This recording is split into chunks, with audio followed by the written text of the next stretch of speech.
Herkese merhaba arkadaşlar. Bugün sizlerle yeni bir kale değerlendirmesi yapacağız. Bu kale arkadaşlar normal bir kaptan. Yan kaptan gibi bir şey arkadaşlar. Yarım sayılırmış. Şimdi birlikte bakacağız. Benim de ilk girişim. Sizlerle birlikte görüp değerlendirip yanlışlarına bakacağız. Elimizden geldiğince kale bize bir şeyleri verdikçe kalenin mücevheri yokmuş. Arkadaş bize az mücevheri var falan dedi de oğlum bu mücevherle ne değiştireceğim? Taşa elleyemem ben bununla. Taş, altın, sarı renkte taş 6K mücevherle çıkıyor. Mücevheri yokmuş ya. Bilseydim derdim ki biraz mücevher biriktir. Bir hafta sonra yapalım. Neyse arkadaşlar hiç olmasa dışarıdan bakar değerlendirmesini yaparız birlikte. Bakıp birlikte görelim arkadaşlar şimdi. Evet palyaço kale teması almış. Güzel. Lan gıdan yok gıdan. Gıda biriktir. Çantana gıda lazım acil. Böyle savaşılmaz. Bir an önce bankayla otomatik sistemi kur. Bu şekilde kaynaklarını tutma.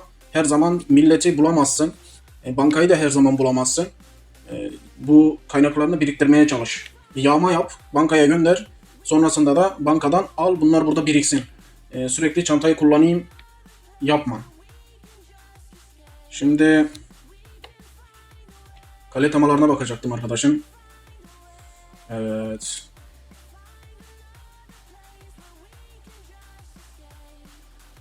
Var birkaç tane var. Birkaç tane almış. Şimdi ben palyaçoyu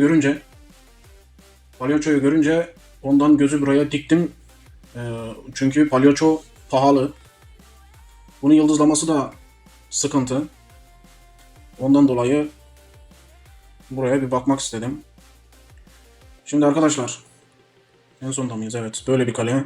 Dekorasyonuna fazla karışmamış. Normal takılıyor. Herkes zevkine göre nasıl istiyorsa o şekil sade bırakmak istemiş demek ki. Şimdi kalenin kudreti 1300 küsur arkadaşlar. 1B 300M civarı. Bu kalede normal krallığı 1300 civarı krallık arkadaşlar. 1300'lere kadar gidebiliyormuş. Şimdi şöyle dışarıdan bir kaleye bakalım. Evet, kovanı burası. Dolar I loncası. İsmini bile okuyamıyoruz. Siyah sancak. Bir yerden tanıdık geliyor siyah sancak. Ya da her yerde siyah sancak loncası dolanıyor. Şimdi arkadaşlar kudreti düşük olduğuna bakmayın loncanın. Dediğim gibi şu an 1221. krallıktalar. Şu an etkinlikleri de normal. Yani hala eski yeni krallıktalar. Onun için bu şekilde bir lonca.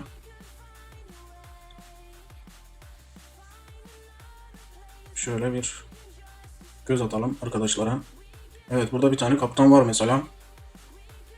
Altı güzel gidiyor. Normal yapıyor yani. Şunları normal yapmış. Evet ayakkabısına yürümeye çalışıyor. Şimdi arada yine spoiler vereyim arkadaşlar. Şimdi ayakkabıya mesela basmış götürüyor ayakkabısını. Direkt de o belki 12'leyecek. Bunu bu şekilde götürmek yerine o yıldızları diğer ekipmanına dağıtabilir. İlla bir ekipmanın 12 görünmesine gerek yok. Bunu 9'a basana kadar belki 2 tane 3 tane kupa yapabilir. Ya da 2 tane kupa bir tane şu şampiyondan yapabilir belki bunu 9'a basana kadar.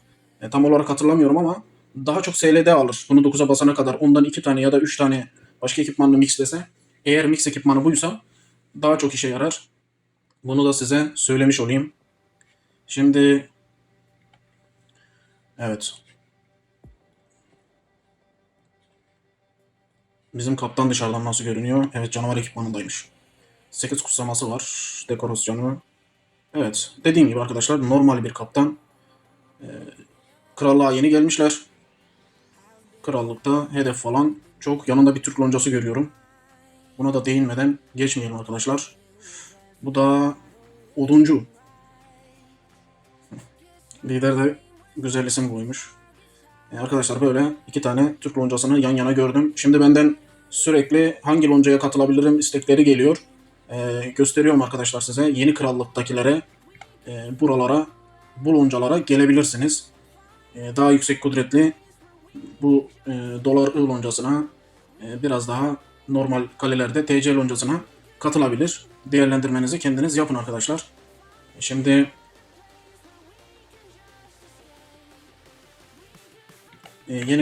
yeni krallıklara göre dediğim gibi normal, çok ahım şahım bir kudret zaten beklenemez. Şimdi arkadaşlar nereden başlayalım? Kalenin kudreti düşük.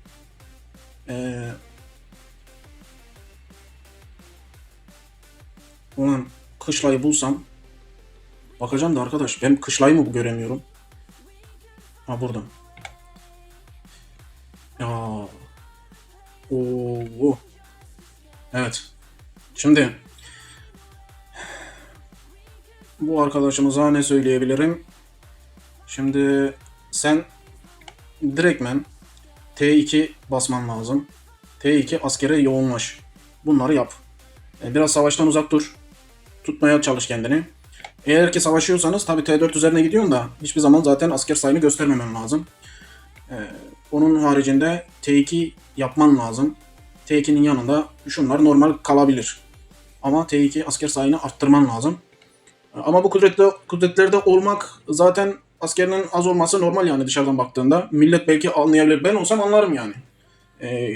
Ekipmanına baktığın zaman normal kaptansan, böyle yan kaptan falan gibi olduğunda, ben gördüğümde askerin az olduğunu zaten anlarım. Diğer insanlar da anlıyordur yani, kaptan olan insanlar da anlayabiliyordur. Sen bir Hisar'a gitsen, Hisar'da seni vurma ihtimalleri de çoktur. İçeriye aldığında seni vurabilirler yani, bu konuya dikkat et. Onun için T2 asker sayını arttır. Şimdi ben sana söylüyorum. Dediğim gibi yani millet şu an askerini görse bile sana asker basmanı söylediğim için sen onu düzeltirsin. Onu bir an önce düzelt. Şu manayı hiçbir boşluğunu bırakma. Bu manayı sürekli yap. Şu an gıdan az olduğu için ben ona dokunmak istemiyorum. Onu kendin bilirsin. Oradan sürekli onu yap. Şimdi bu kışla işi, bu kışlayı 2 tane tutmayabilirsin. Bunu 1'e indirebilirsin. Ben sana onu söyleyeyim. Kışla yerine revirin ne kadar var? Revir yapabilirsin. Revirin azmış. Revir ya da malikane yapabilirsin. Şimdi bunlar şöyle görünüyor ama bu sadece revirden ibaret değil. Bak, Ordu Max CP arttırıyor. Normalde kaptanların işine yarar bir şey. Ordu Max CP yapıyor revir. Ondan dolayı biz mesela savaş zamanları reviri yüksek tutarız. Yani yarıdan daha fazla revirimiz olur. Bak, malikane Ordu SL'de 2 veriyor. Yani ikisi de iş yapıyor. Şimdi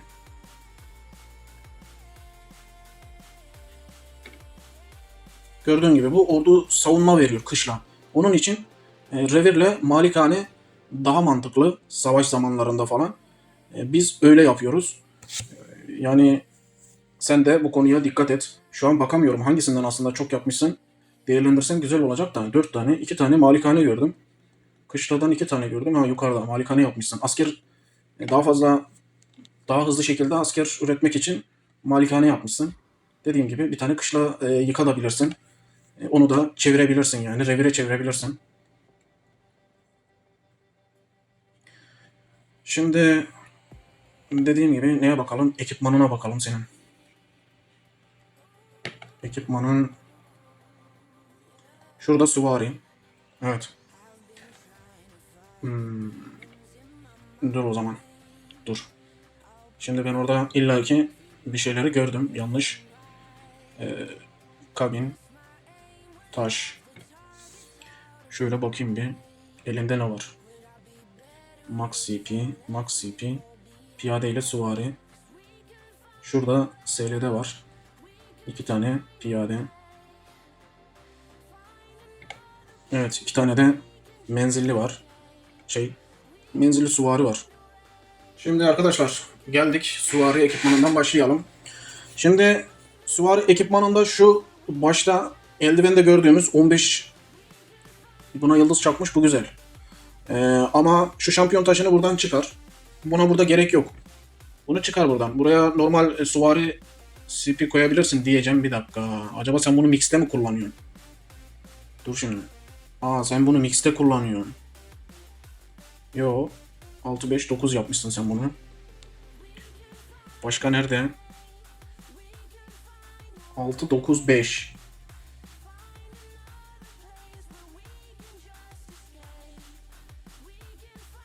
6-9-5. Öteki neydi? 6-5-9.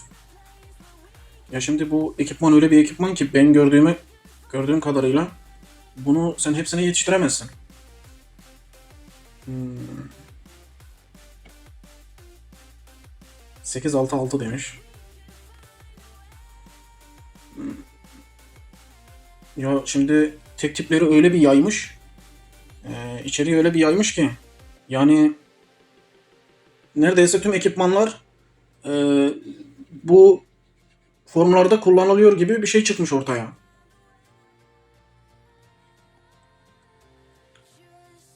Şimdi ne kullanılabilir?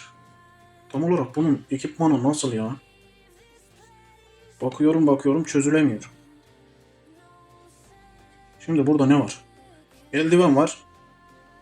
Ejderha yumruğu var. 2 tane demiş. Bunu da okçu olarak kullanılabilir demiş. Burada şampiyon kafalığı var. Süvari okçu olarak eklemiş. Piyade ayakkabısı var. Göğüslüğüne bunu eklemiş. Buraya okçuyu eklemiş. Ee,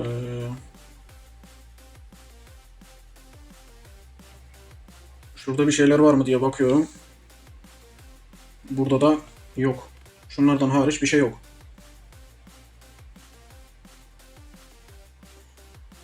Şimdi arkadaşlar, kafa karıştıran kısmı ben söyleyeyim. Ee, Yani normalde ekipmanı yetmiyor. Olabilir. Benim kullandığım birkaç tane kalede de aynı şekilde var. Atıyorum 2 forma yetiyor, bir forma yetmiyor.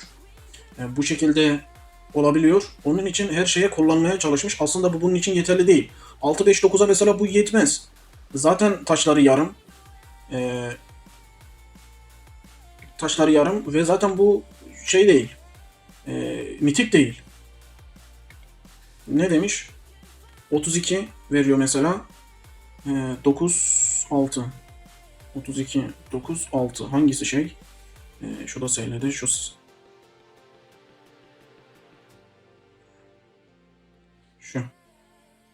Bakayım mı buna? Şimdi bu 54 veriyor mesela. Yani daha onu kullanacağını, yani burada süvari olarak bunu kullanacağını şunu eklesen daha mantıklı. Böyle daha mantıklı. Çünkü artı 20 SL'de daha fazla veriyor. Ee, Bunu ne yapsam ki? Bu kendi kullanıyor gibisine üstüne ekleme mi yapsam, sıfırdan kendim mi ayarlasam? Kaldım işin içinde. Bir de mücevher de yok. Bir ara bir tane kale yapmıştım ben. Zor bir kaleyi düzenliyoruz diye. Orada da bir kafa karışıklığı yaşamıştım. Dediğim gibi forumlara ekipman yetmiyordu. Burada da sanki ekipmanlar yetiyormuş gibi bir dizayn oluşturulmuş. Şimdi bakayım, bir ekipman kale şeyi var. Neyse, bunu şu an eklemeyeyim. Acaba hangi forumda vuruyor, rapor var mı falan bakmak lazım. Ne demiş? 6-5-9 süvariyi arttırmaya çalışmış. Halbuki onu arttırana kadar bu ayakkabılığa şuradaki okçunun yerine süvari takıp bunu da ekleyebilirdi. Acaba bunu piyade ve okçuda mı kullanıyor? Şu mesela normal. Yani herkes baktığı zaman bu şekilde bir normalleştirebilir durumu. Bu normal. Şurada mesela ordu CP var. Burada da var. Bunda da var. Yani bu şekil normal olabilir. Ama diğer türlüsü bir kafa karışıklığına yol açıyor.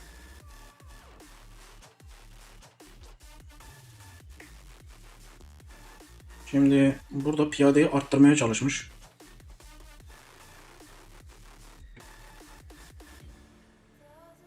Evet.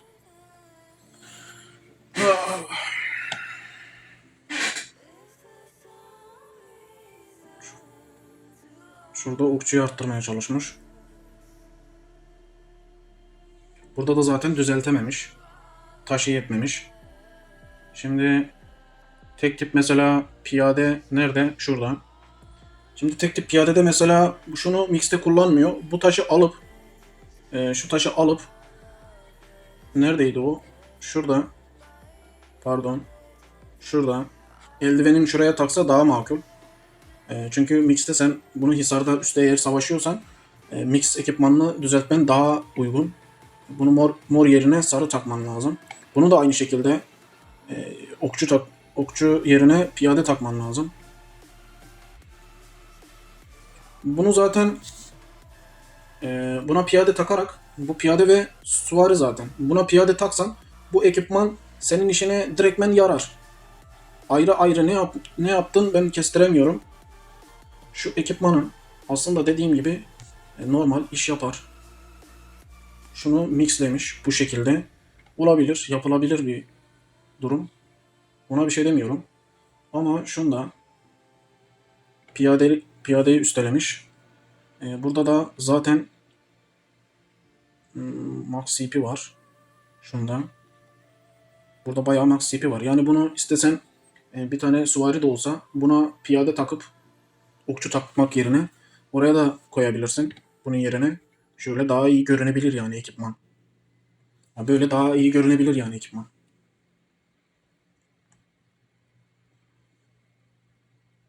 Şuna piyade takılması lazım dediğim gibi. Şurada bunu baz alıyorsan ya da bu şekilde de kalabilir. Bakayım bir oranlarına. Piyadesi zaten yüksek. Okçusu süvariden daha yüksek zaten. Zaten 8-6-6 demiş. Buna 8-8-4 deseydi belki süvarinin gücü daha azalabilirdi ama 8-6-6 aynı oranda yapmış mesela okçuyla süvariyi.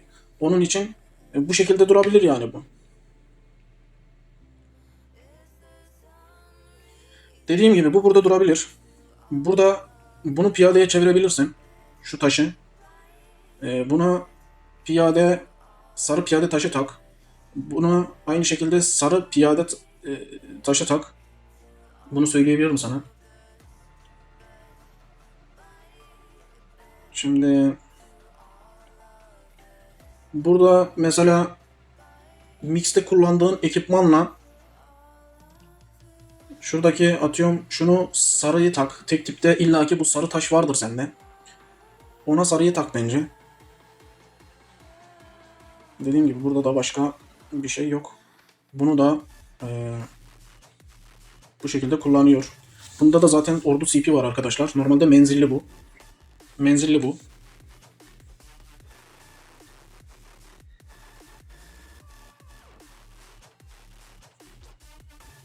Evet.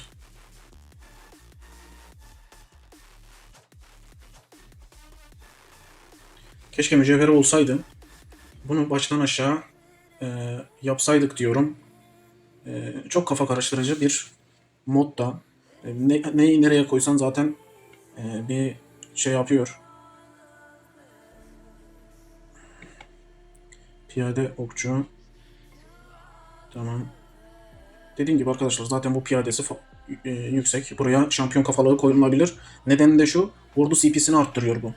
Bu burada ordu CP'yi arttırıyor. Bir tane ekipman değiştik herhalde. Sonra yine takabilirim diye düşünüyorum.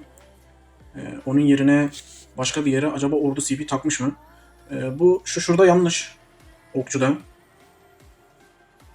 Okçu ekipmanında burada yanlış. Ya biz niye direktmen şöyle tek tek şey yapmıyoruz ki?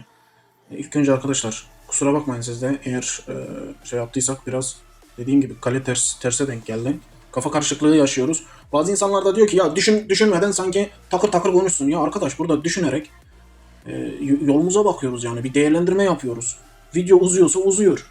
Bazıları öyle patlayacak çatlayacak arkadaş. Video uzun geldiği zaman aç ayarını videonun oradan 1.5x yap 2x yap istediğin gibi takıl. Bunu kalkıp da bize mal etmene gerek yok. Neyse bunu da buradan söylemişken arkadaşlar şu yumrukta şu olmaz. Savunma taşı bu. Süvari savunma taşı. Bunu buradan çıkar. Bunu buradan çıkar. Onun haricinde şuraya dediğim gibi Ya süvariyi ekle tek tipini arttırmak için ya da buraya piyadeyi ekle. Ya da buraya piyade mor taşı sarı taşı ekle. Gerisi şuna ne takmış? Evet. Mavi mi diye baktım da. Zaten taşların düzeltilmesi lazım. Şu taşların düzeltilmesi lazım. Ekipman olarak doğru. Şu ne zaman yükseliyor acaba? Daha varmış. Ekipman olarak doğru. Bunun taşların yükseltilmesi lazım. Dediğim gibi bazı taşlar var, onların çıkarılması lazım. Şu mesela şampiyon kafasını dediğim gibi bunu düzeltebilirsin. Buraya ya sarı renkte tak bunu. Varsa eğer. Bakayım bir var mı burada? Tek tipe takmış mı? Takmamış. Takmamış. Diğerlerinde ya da fazla varsa buraya da ordu CP takabilirsin. Şunun gibi. Çünkü bu zaten ordu CP'yi arttırsın diye verilmiş. Yani taktık öteki ekipmana. Oraya ordu CP ekleyebilirsin. Şu ekipmanda bir sorun yok. Sadece taşları düzeltmen lazım. Şimdi piyadeye girelim.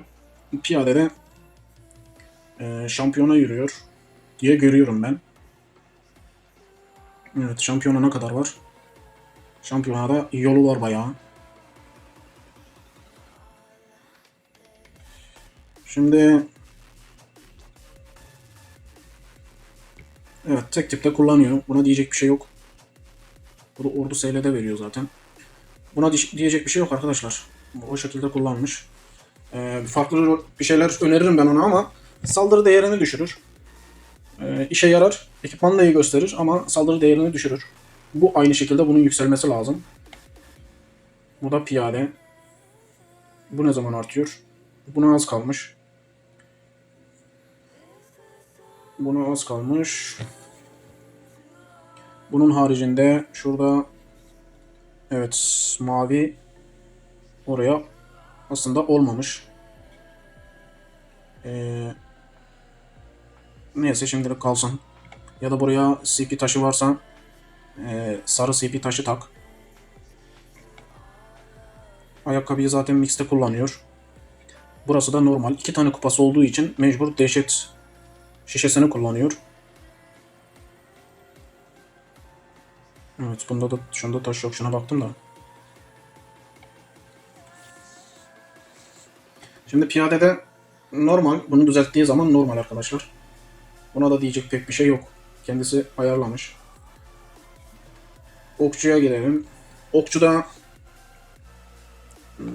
evet. Gelişmekte olan bir kale arkadaşlar. Yani full bir şey beklemeye gerek yok. Şu savunma taşı belki olmadığı için konulmuştur. Buraya saldırı taşı ya da CP taşı daha uygun. Şöyle bakıyorum. Taşların düzelmesi lazım tabii. Ekipman olarak doğru arkadaşlar. Böyle bir kale için elde olanla ekipmanlar doğru. Sadece taşlarda oynama yapılması lazım. Hız ekipmanına bakalım. Şimdi kafalık mı açık sadece ya? Mühre bakıyorum da. Evet, mühür yok. Mühürler kapalı. Evet, zaten diğerleri açık değilse ötekiler de değil. Demek ki burada şeyi yok. Sürü saldırısı az. Normal kaptan da olsa sürü saldırısı burada az. Hız ekipmanı olarak düşünelim bunu. Gerçekten hız ekipmanı mı? Evet, kullanılabilir. Kullanılabilir. Yağma yaparken bunu da tak. Onun haricinde kullanılabilir. Taşlarına pek değinmiyorum şu an. Şu an taşları bir ton taş takalı. Kesin burada tuzak taşı. Şu baştakiler falan tuzak taşı zaten de. Bak bunlar tuzak taşı. Bunlara diyecek bir şey yok. Bunlar zaten olmaması lazım da. Dursun yine. Şurada mesela piyade max CP taşı takalı. Bu illaki işe yarar. Bunu sen bir şeyde kullanmıyorsun. Bunu düzelt. Bu piyade taşlarını oradan alman lazım. Bir de sarı renkte. Şu an hiçbir ekipmanda kullanmıyorum. Bu burada boş yani. Sefer hızı 5 yani normalde bir şey değil. Burada bunu kullanmana bence gerek yok. Neydi? Mesela buraya mor takacağına getir sarıyı tak. Şuraya mesela sarıyı tak. Daha mantıklı. Tamam SL'de arttırmış ama o SL'de artık kalsın diyorsan şunu değiştir. Şuradaki CP'nin yerine tak. Hız ekipmanda o olmamış. O sonranın işi. Bende de böyle ekipman var. Tamam. Bende mesela hepsinde full takılı ama diğer ekipmanları tamamlamışım. Sonra sıra buna gelmiş. Şimdi 6 5 9 8 6 6 demiş. Şimdi birinde okçuyu arttırmış arkadaşlar. Piyade ve süvarinin düşüğü kalmış. Diğerinde de 8 6 6 demiş. Şimdi 8 6 6 bu ekipmanları 8 8 4 gibi bir şey yapılması lazım. Dediğim gibi bu ekipmanda piyade ile okçunun fazla olması lazım. Piyadenin daha fazla olması lazım da. Ama biz CP'yi de baz aldığımız için dediğim gibi buraya kafalık konulabilir. Ki kafalığı koyalım. Ya böyle vurduğun zaman zaten karşı taraf ya bunun sarı ekipmanı varmış der bir de. Düşünün. Bunu koyalım. Dediğim gibi şu taşı, şuradakini, Gargantua taşını değiştir. Bunu değiştir. Ha dersen ki ya piyade ekipmanı çıkarttık. Ben burada piyadenin daha güçlü olmasını istiyorum diyorsan bu süvari taşı yerine de getir buraya sarı piyade taşı koy. Buraya onu eklemesini yap. Şuraya da dediğim gibi bak mesela aynı mantık burada da geçerli. Mesela piyadenin fazla olmasını istiyorsan buraya da getir sarı piyade taşı tak. Piyadeni arttırmış olursun. Bu şekilde yani. Hani tek tipte olmak yerine burada sarı renkte olur. 2 tane buraya sarı renkte gelse, buraya da atıyorum piyade takmış olsam zaten güzel bir piyade yine arttırır. Şu an zaten en fazla piyade vardı. Ben gördüğüm kadarıyla 319. Menzilli sonra gelmiş. 276. Burada da 248. Şunu da söyleyeyim sana. Bu ekipman 866 kullanıyorsan bunu aynı şekilde okçu kare de kullan gitsin. Sen şimdi bunu piyade kare kullanıyorsundur. Büyük olasılıkla. Bu ekipmanı aynı bu şekil dediğim gibi okçu kare de kullan gitsin. İkisinin arasında kullan. Burada şu taşın yerine, şu piyade taşın yerine okçu taşı da takabilirsin. Okçu sarı taştan tek tiplerden ayır. Eğer burada mixlerde çalıştırıyorsan sen bunu en fazla hisar için, üst için kullanıyorsan burada bunu okçu da yapabilirsin. Dediğim gibi bunu piyade de yapabilirsin. Bunu niye piyade yap diyorum biliyor musun? Şimdi bu ekipman piyade ve süvari için. Yani ekipmanı bozmuş olmuyorsun. Ekipman bozulmuyor. Mesela şu kafalığa okçu koymuşsun. Bu ekipmanı zaten bozmuş. Yanına onun için diyorum ki piyade takabilirsin. Yani zaten bozulmuş bu ekipman. Bunu eklediğin zaman zaten bozulmuş oluyor dediğim gibi ama mixte yine sağlam olabiliyor. Şimdi mixte arkadaşlar şu şekilde bak taşları bu şekilde tüm ekipmanlara bile uygulayabilirsin. Süvari, piyade, okçu. Bu şekilde ekipmanlara bile uygular mesela. Bunu yapanlar var ben size söyleyeyim. Şu şekilde üçünü ayarlayıp tüm hepsini takıp mix ekipmanı güçlendirip bunu tüm formasyonlarda kullananlar var. Yani eskiden de çok kullanan vardı. Oranlarını eşit tutmaya çalışıyorlardı. Sadece saldırı desteği yüksek tutuyorlardı mesela. O şekilde ayarlıyorlardı bunu.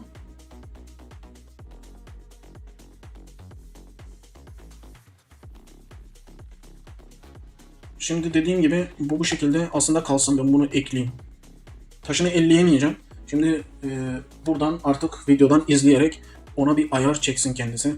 Şimdi 6 9 5 demiş. Burada demiş ama burada aynı mevzu dönüyor. 6 5 9. Şimdi şuna bunu ekleyebilir. Şu zaten bu tek tip. Bu yanlış. Yine aynı şekilde bunu ekler. Burada ne var? Bu okçu. Tamam anlıyorum. 6-9-5 yaparak okçuyu yüksek tutmak istiyorsun. Ama burada bu kullanılabilir. Normaldir. Ama yine burada CP falan ön planda. Ondan dolayı bak normalde SLD'sini azaltıyor. Ama bak CP'den kazanıyorum burada. Her şeyi saldırı desteğine vermemek lazım. Mixlerde eğer değerlendirmek istiyorsan bunu kullanabilirsin burada. Yani orada nasıl kullanıyorsan burada da onu aynısını kullanabilirsin. Zaten daha yeni yaptığın ekipmanla bunun arasında fazla bir fark yok. Çünkü bunu mixte kullanıyorsun. Tek tipte kullandığın zaman bunun tamam doğru. Bunun içine tek tip koyup geçmişsin. Buna en iyisi bu şekilde yap geç. Hiç uğraşmaya gerek yok. Bunu bu şekilde yap geç. Hem diğerinde hem bunda aynı bir şekilde kullan. Burada da bu durabilir.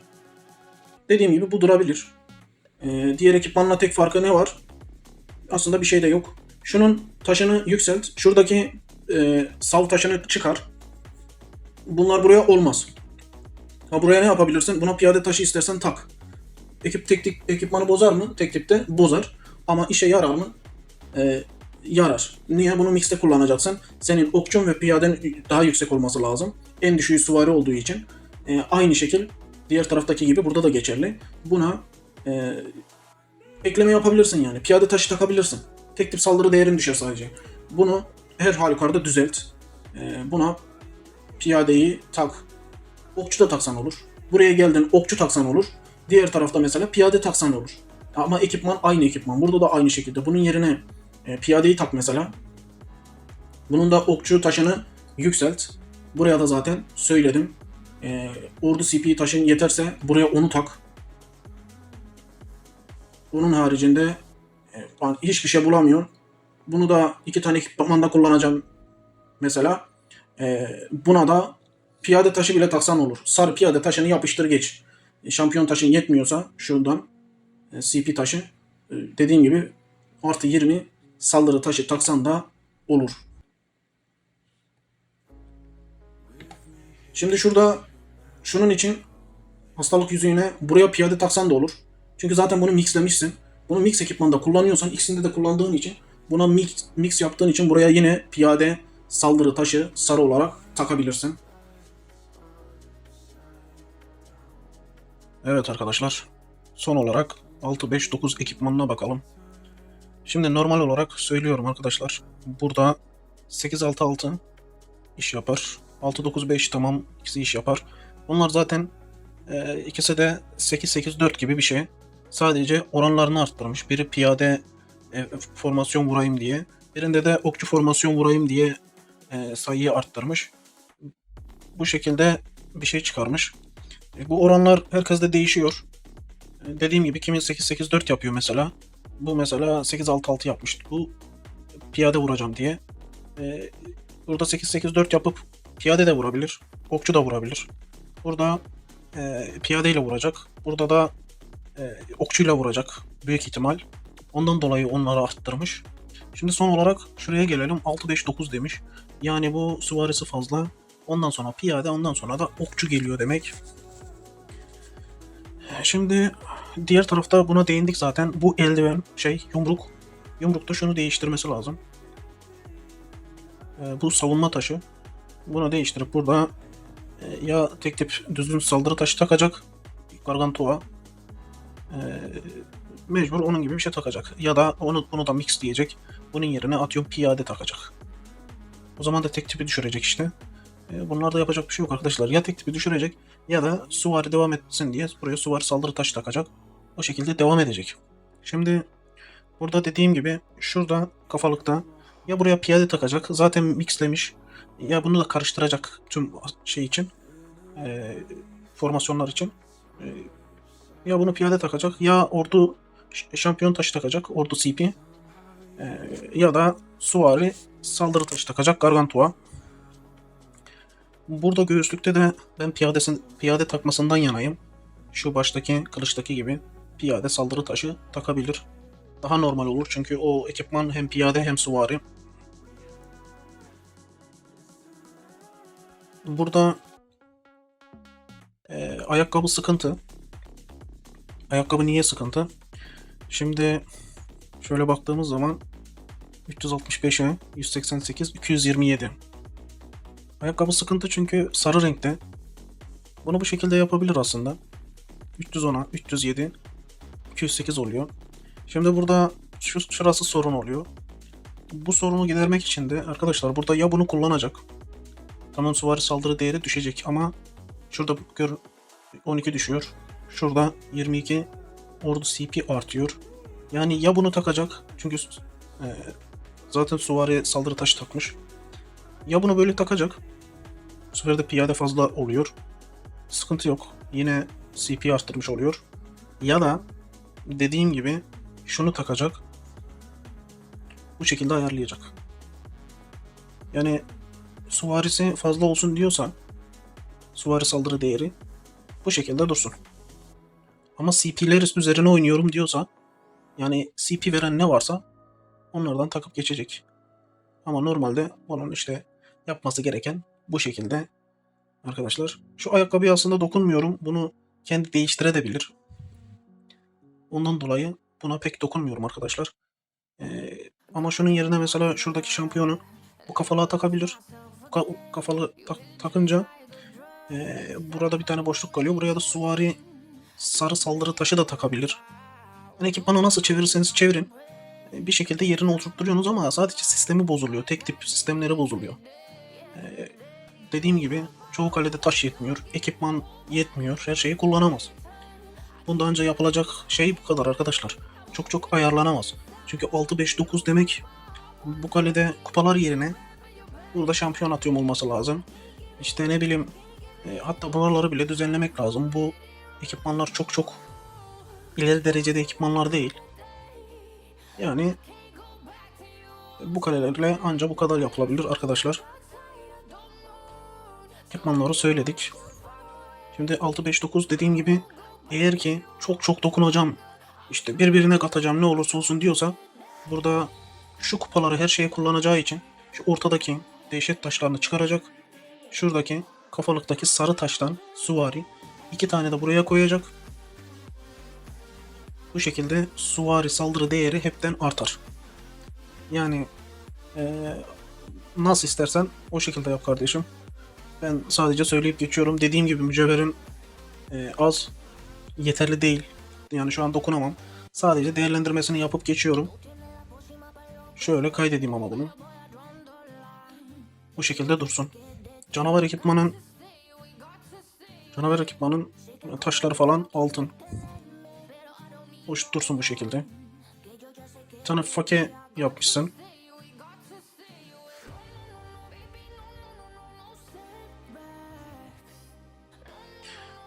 Evet, fake yapmış.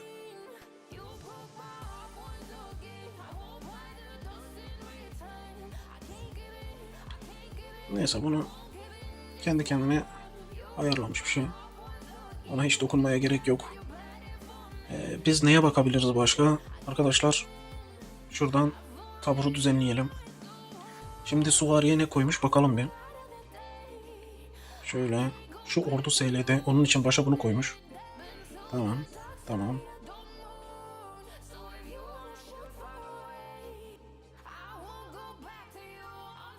Evet bunu değiştireceğiz.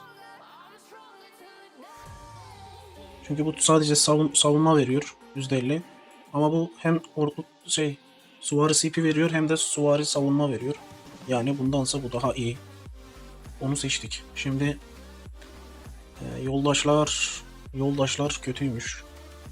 Yoldaşlarda çok eksik var. E, bunu fulllemiş. İlginç. Şunu beklemezdim. Bunu fulllemiş. Evet. İkisi. Şu. Tamam. Yani yarımlarla bir şekil almış burası. Şimdi göstereceğim pek bir şey yok. Çünkü zaten bunlar yarım. Eksik. Anca olabildiğince bir şeyler yapmış.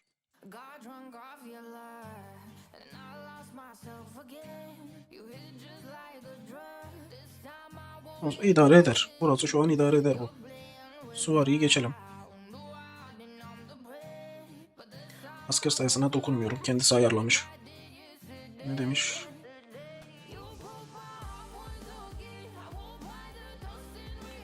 Şimdi piyadeye bakayım.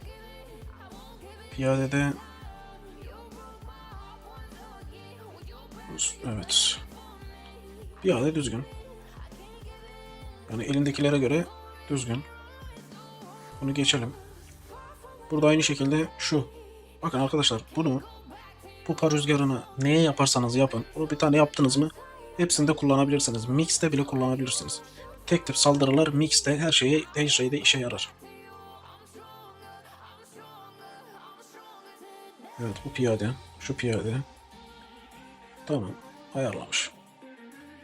Ordu CP SLD olarak ayarlamış geçmiş. Tamam, iş yapar. Normal. Bunu da geçiyorum.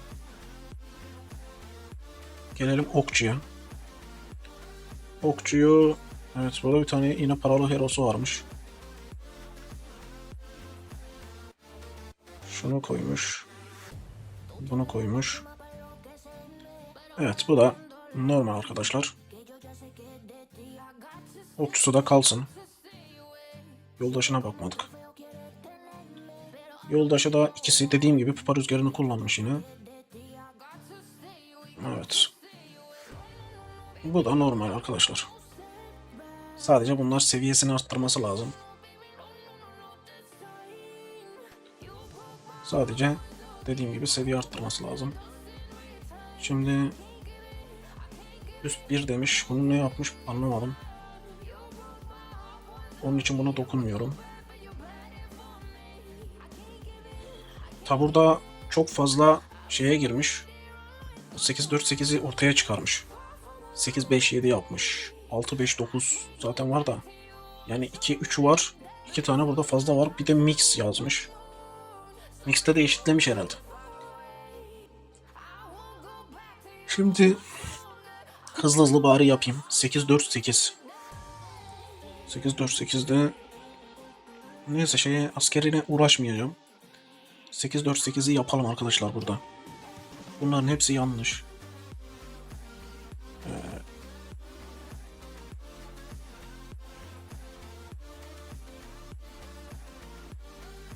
Evet, en mantıklısı bu. Şimdi şunu alalım. Sen gel. Bize şimdi bir tane de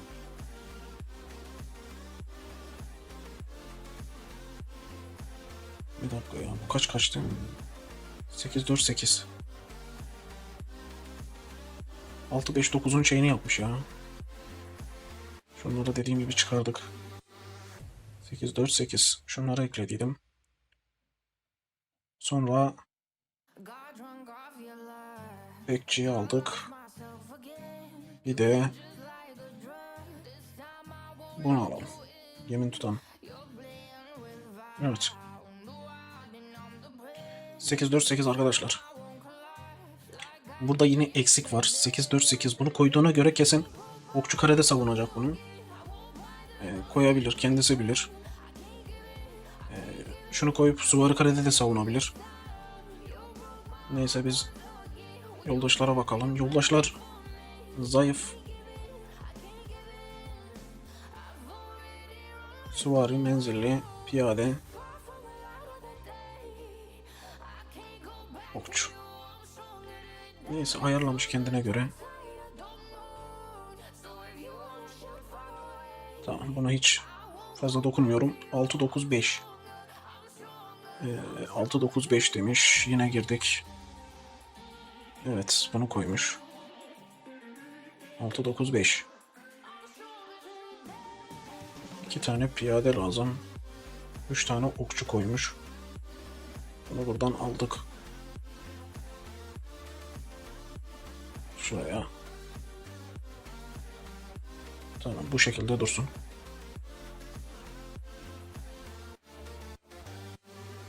Yoldaşlar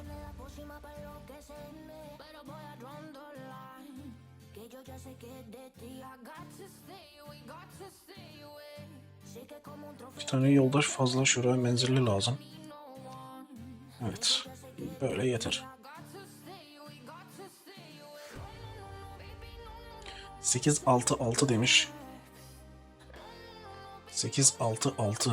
Şu tane yine fazla buraya. Çünkü piyadesi yok. Bunu çıkar. Bunun piyade ağırlıklı olması lazım. 8-6-6. Evet, okçusu var. Piyade. Bu da ordu SL'de. Tamam, bu şekilde durabilir. Ya da çok piyade üzerine daha ağırlıklı olsun diyorsan Buradan bu goblini çıkar. İblisi koy geç. Şimdi burada yine bunu bırakmış. Piyade savunacağı için bunu başa koymuş. Menzilli koymuş. Piyade koymuş.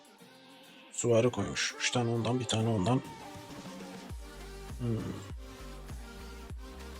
Evet. Mantıken o şekilde ayarlamış.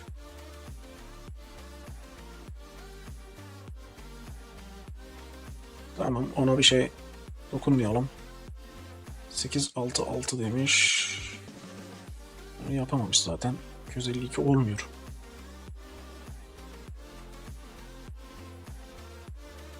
Şöyle biraz arttıralım.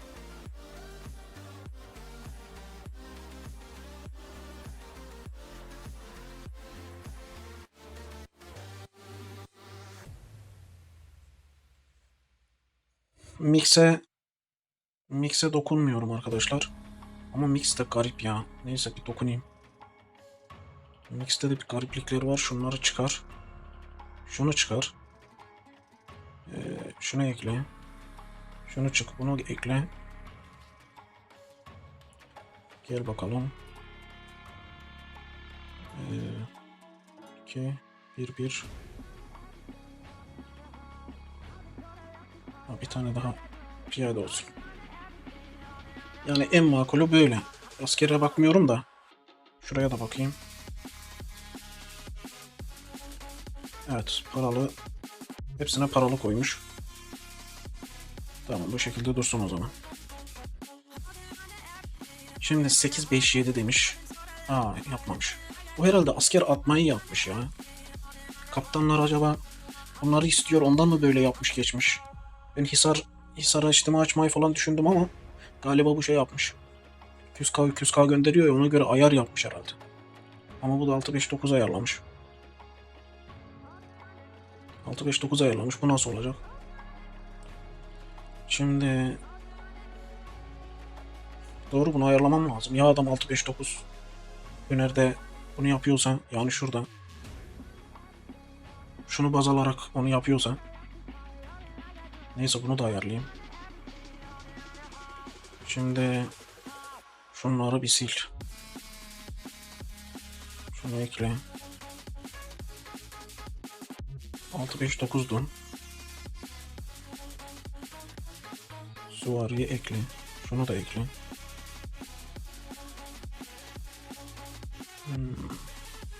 Bunu ekleyelim. Bize ne lazım? Bir tane daha piyade ekleyebiliriz. Eğer ki çok sağlam süvari istiyorsan buraya süvari ekle. Ama normal olsun diyorsan yine aynı şekilde piyade ekleyip geçeceğiz buradan. 2 süvari, 2 piyade, bir okçu olarak bunu ayarladık. Ordu büyüklüğün yok. Sen bunu bu şekilde ayarla. Buradan görünüyor. Şu an ben basmak istemiyorum. Sadece bu kaldı çünkü. Şu sistemini bozmak istemiyorum. Onun için sen kendin bu şekilde ayarla. 6-5-9'unu kaydetmiyorum. Evet arkadaşlar, bu şekilde bir kalesi var. Bizi aslında zorlamadı da kafa karışıklığı yaşadık. Çünkü aynı anda girdik arkadaşlar. Sizle birlikte girip baktık. İlla ki biraz gitgelimiz olacak. Ondan dolayı ama toparladık. Çoğunluğunu hallettik. Dediğim gibi taş eksiği, ekipman eksikliği. Yeni Krallık Kalesi zaten bu da. Anca bazı şeyler düzeliyor. Gördüğünüz yoldaşlar da yarımdı yani. Paralı kahramanlar yok. Şimdi buradaki savunmaya bakalım. Ya şurayı da aslında bana çok kişi söylüyor. Burayı aslında bu tek içerik konusu aslında da. Kalenin şeyini düzenleyip geçelim. Şimdi burada 3 tane okçu bence fazla. Şimdi şu tamam, saldırı veriyor. Aslında şu da fazla. Şunu ekleyelim. Çünkü ordu saldırı desteği lazım. Piyade lazım. Şöyle 2 2-1 hangisi olsun? Bunun Okçuyla piyadesi bence fazla. Buna yine piyade ekleyelim. Buna piyade ekleyelim arkadaşlar. Böyle olsun. Bunun içeriğine ne koyulabilir? Bu da sıkıntılı bir iş. Şimdi burada ön plana koyduğu şey çok önemli aslında. Formasyon ne uygulayacaksa, atıyorum bunu şakacı yıldızı uygulayacaksa menzil kare savunması lazım. Gidip de başka bir formasyon uygularsa bu işleme alınmaz. Onun için bunlar sıkıntılı. Bunları tek tek koyması aslında bir bakıma sıkıntı. Bunları paralı yapsın. Çünkü hangi formasyonda savunacağı belli değil.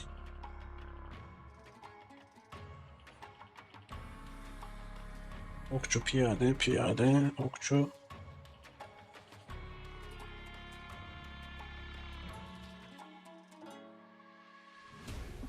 Biz hiç süvari koymadık. Ha bir de grifon var.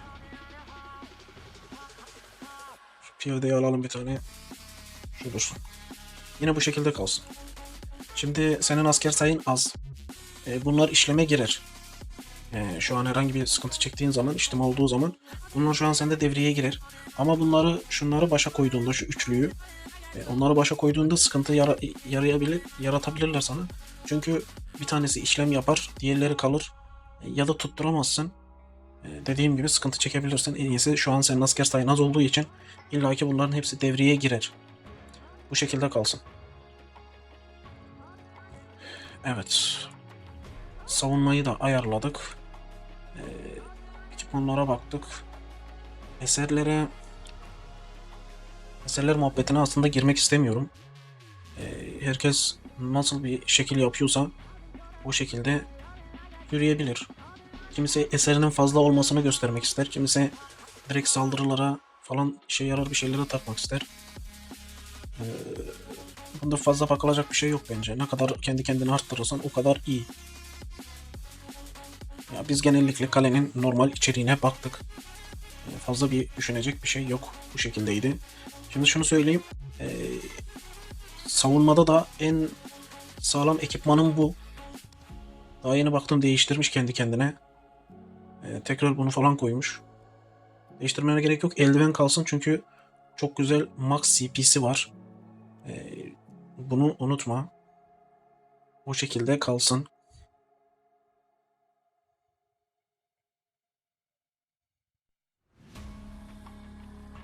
Evet. Kendi ayarladığı formasyonları düzenledik. Tek tiplere baktık. Ayarını yaptık arkadaşlar.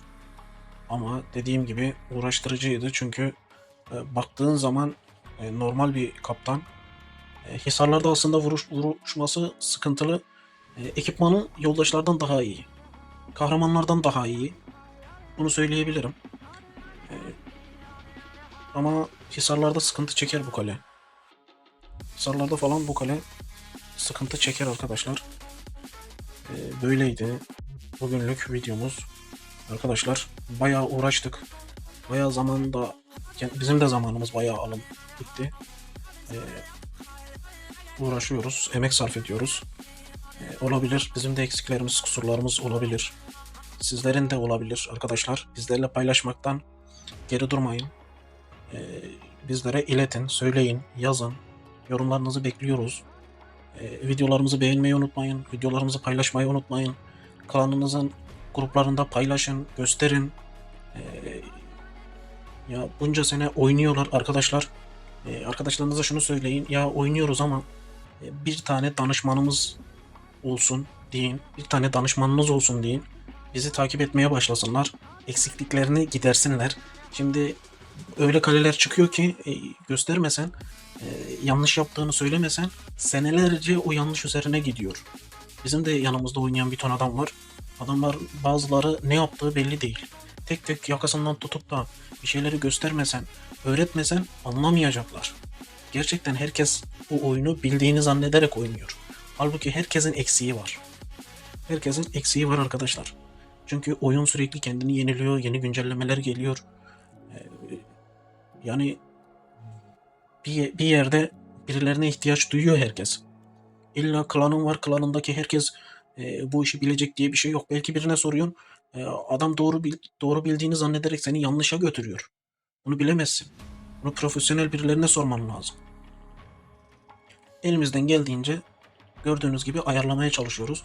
Artık şimdi kale incelemeleri yaptığımız zaman kalelerde ne varsa ona göre düzenlemeye çalışıyoruz arkadaşlar. Bunlar ayarlamaların en iyisi demiyorum. Çünkü taş eksiklikleri, ekipman eksiklikleri, bazı şeyler oluyor. Ondan dolayı demiyorum. Belki kendi kaleleriniz daha iyi, ekipmanlarınız daha iyi. Ona göre kendi değerlendirmenizi de kendiniz yapın belli bir yerde. Sadece biz bir videodan ibaret değiliz. Şu an 500'e yakın videomuz var. Geniş çaplı. Bakının bu video olmaz, başka bir tanesi olur. Daha iyi bir şey de denk gelebilir. Sizin kalenize yakın kaleleri de incelemiş olabiliriz. Buradan yola çıkarak da yapabilirsiniz böyle şeyleri. Dediğim gibi arkadaşlar, bugünlük bu kadardı. Kusurumuz, eksikliğimiz olduysa kusura bakmayın. Kendinize iyi bakın, sağlıcakla kalın. Görüşmek üzere.